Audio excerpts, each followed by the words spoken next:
such a great show for you today. From the new Transformers movie, Anthony Ramos is here. When I tell you, I took Jeffrey to see this movie because, you know, before the guests come on, if they have a movie, we like to see it beforehand, and it was so good. Oh, my goodness. It was so much action, and I loved it that it's Anthony Ramos, and the other star is Dominique Fishback, is her name.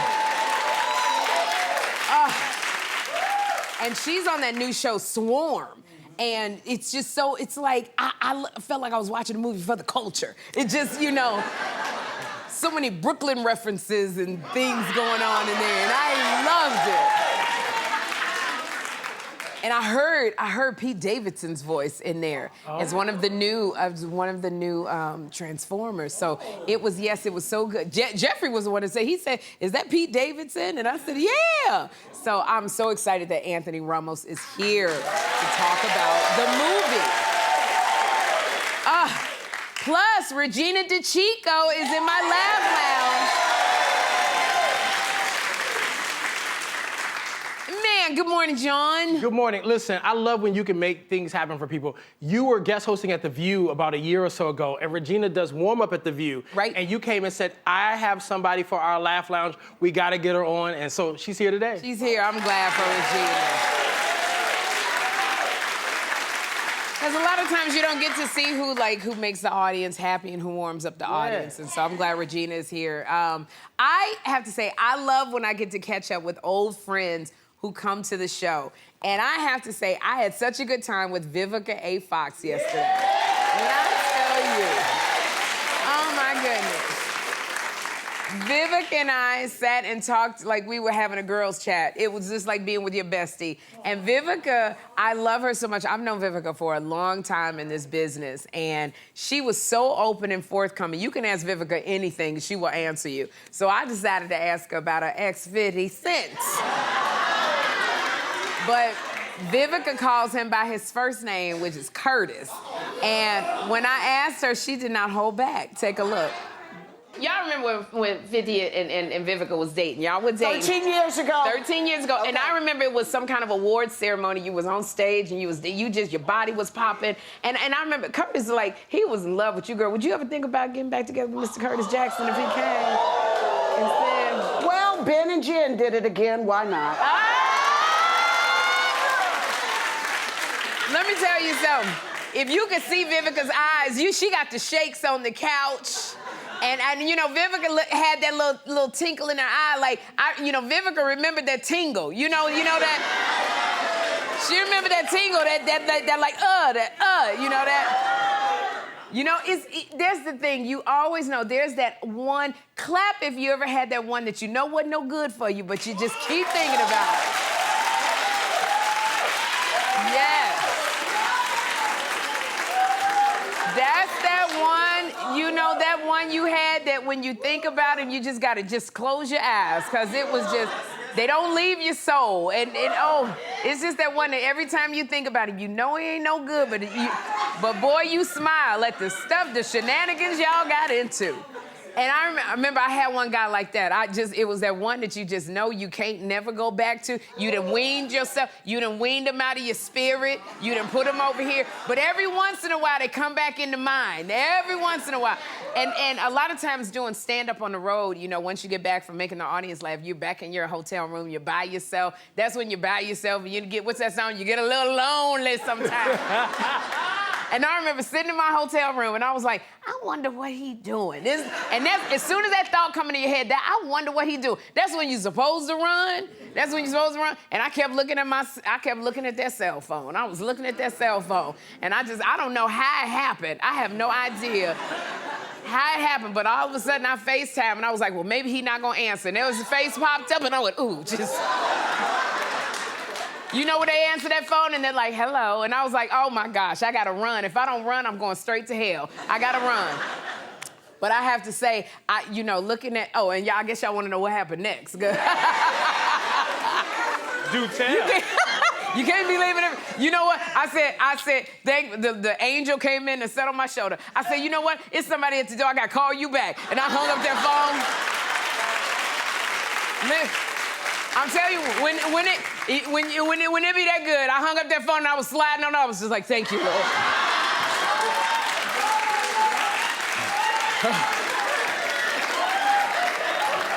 Oh my gosh, it was one of those. It was one of those. Oh my goodness, man, oh man. But I just say, Vivica, I don't know, that little something in your eye that just sparked, and I said you may want to go back to the candy shop just for a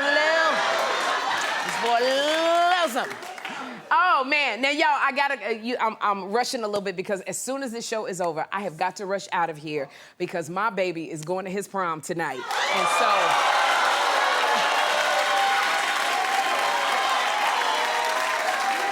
Oh my gosh. When I tell you, I am just like, I don't even know how he came from, singing to me and nuzzling in my neck to like, he's taking somebody to the prom. And the school, now please don't make me cry because this is hard enough for me. Because he was like, don't be getting emotional. And I said, I'm not gonna get emotional. Then I had to run in the room and scream into my pillow. And we got his tux and the tie and Edie, my sister, showed me the corsage, and I was just like, oh my gosh, my baby. So the school said that they had to, he had to pick a song to dance to with his date. And so my son loves rap. He gonna pick this rap song. The song got so many doggone, they got the P word, the B word, the F word. And I said, Jeffrey, they can't play that song. They can't play that song for y'all to dance to. So he gonna look at me, he said, what about the song Pound Town? That's fire. Okay, and that's what I say, Pound Town. If you don't know what Pound Town is, ask your daughter. Ask your daughter, because let me tell you, your mama not gonna know what the song is. And I told him, I said, Jeffrey, you cannot pick a rap song. You got 3 choices. You can pick Lionel Richie, you can pick Katy Perry, or you can pick any of them songs from the Little Mermaid soundtrack. Oh my gosh, this boy. So I'm just like, I gotta rush home and I gotta help him put on his tux and put the texturizer in his hair. So excited. He don't know, there's a car taking him to the place, and there's a car bringing him back. He don't know that I'm gonna help him take the girl home. Like, I'm just had a driver's hat on and a little thing. I'll be like, hello, sir, get in the car. But a sports anchor is being praised for stiff-arming an overzealous fan. Samantha Rivera was reporting on the Stanley Cup when she stopped a fan from interrupting her broadcast. Take a look. Obviously, Vegas fans enjoying the less than ideal night for the Panthers after falling to the Knights. No! Oh my God! When I tell you, Samantha posted about the incident on her Instagram account saying, let this serve as a reminder to back the hell off when I'm working and a respect that I am doing my job.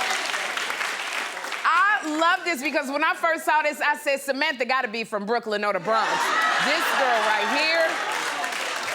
Do you know where she from? Because is she from? She's from Chicago, but she's working in Miami right now. She is from Chicago? Oh yeah, Chicago. I'm from Chicago. They breed you tough in Chicago. Yeah. Samantha Rivera, you are my shero. I love this. Because Samantha literally was gonna fight that guy with one arm. And every time I see a reporter and they're just trying to do their job and people keep going back and forth in front of the camera or jumping in front of them, talking about, I love you, mama, I always feel like, let the reporter do their job. They're just trying to, and she doesn't need any help. But I'd say, Samantha Rivera, you need to be reporting on the New York Giants. You are something special. Maybe you can teach classes on the side for new reporters, girl. And and she's reporting at a hockey game. You know those hockey fans get crazy. And I love Samantha because she was like, if you like what my right hand doing, let me show you what this left hand gonna do. She is you know what, Samantha, Miami just does not deserve you. Come on back to New York. Come on over here to New York, Samantha. We like them tough in New York. Oh man, I love it. Now, y'all, there's this new fashion trend. It's the exposed bra trend. That's what it's called. It's made to look like an intentional wardrobe malfunction. So now all of these celebrities are wearing it. They got Bella Hadid, Euphoria star Sydney Sweeney, Scarlett Johansson, Zoe Saldana. Clap if you like this exposed bra trend. Nobody likes it. You know, well, I'm looking at it and I just say, finally, Willie Sinclair III from the Milwaukee Sinclairs can stop pulling on my clothes so my bra is not showing. Because I'm looking at this going, okay, well, Willie is always pulling and pinning just so my bra won't show. But if these girls are doing it, they call this fashion. I don't, But this literally, if I was on at an event with these women and I saw Scarlett Johansson, I would go up to her and I go, Scarlett, pull your dress up. Pull your dress up. What is you? I'd be like, girl, why are you wearing this white bra with this pink thing? Or if I didn't want nobody here, I'd be like, girl, your bra's out. You know your bra's out. Because all of them got their bras out. You know, back in the day, you couldn't wear your bra because they considered this trashy. Like if your bra strap was showing, it was considered trashy. But I'm here to let y'all know, I started this trend back in 2001. Like 2001.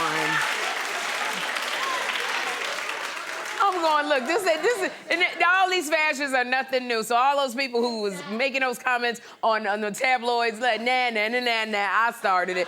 But I'm not doing it no more.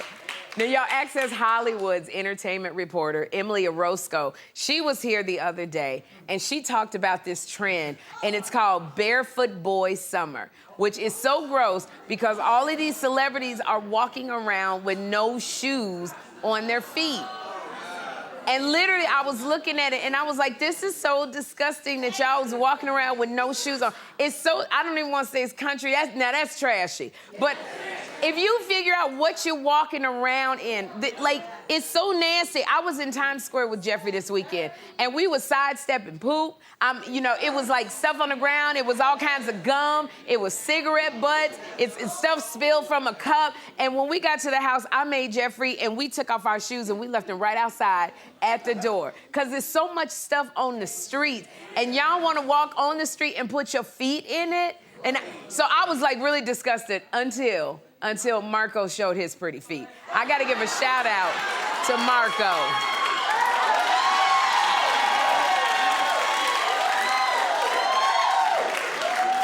Marco, I gotta say to Marco, you good for you because you keep your feet so nice and clean. They were so pretty, your toes. Did you and they were nice and buff, were you polishing your toes before you? No, that's just my feet. I don't know, I don't really show them too much, but I think, I prefer to keep them in my J's, if that's okay with everybody else. Yeah, but they're so pretty. Oh, my God. I was like, Marco got pretty feet. You got pretty feet. No. Anybody, Marco? He can't take his shoes off for everybody. I just say, anybody with feet that pretty, you gotta have good credit, Marco. Now, Marco showed him one time, y'all. You got to start up an only foot account. That's what you got. Marco. I'm flattered, but I think I'll pass. All right, y'all. I got to ask you, have you ever made an impulsive buy and you later regretted it? Because, yes, this is the case for Pete Davidson. So last year, Pete and his SNL co-star Colin Jost, they put together their money and they bought a Staten Island Ferry that was up for auction. Okay, so when asked about buying the ferry, Pete responded, I have no idea what's going on with that thing.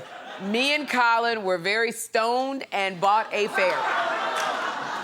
First of all, how much money are y'all making that you can be drunk and high and buy a ferry? That is a big boat. Now, I could go and buy a ferry, but my credit card is gonna get declined if I put it down. I wanna know what kind of weed was y'all smoking to get this doggone fit, this big old orange ferry. Right there, that would make you be sober. Just that orange color right there. And they said that they were planning on, once they had bought it, they were gonna turn it into a nightclub. Okay? I don't know why y'all clapping. I have no idea why you clapping. I'm not going on no damn the ferry to be dancing and dropping it like it's hot on this ferry. This ferry looks like it could sink at any moment.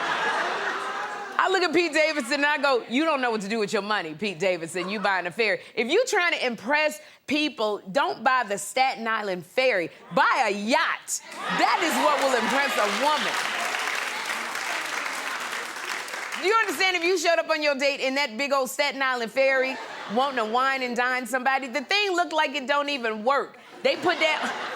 These people, Colin and Pete, put down their credit cards, and as soon as they left, the Staten Island people was like, suckers! With this one.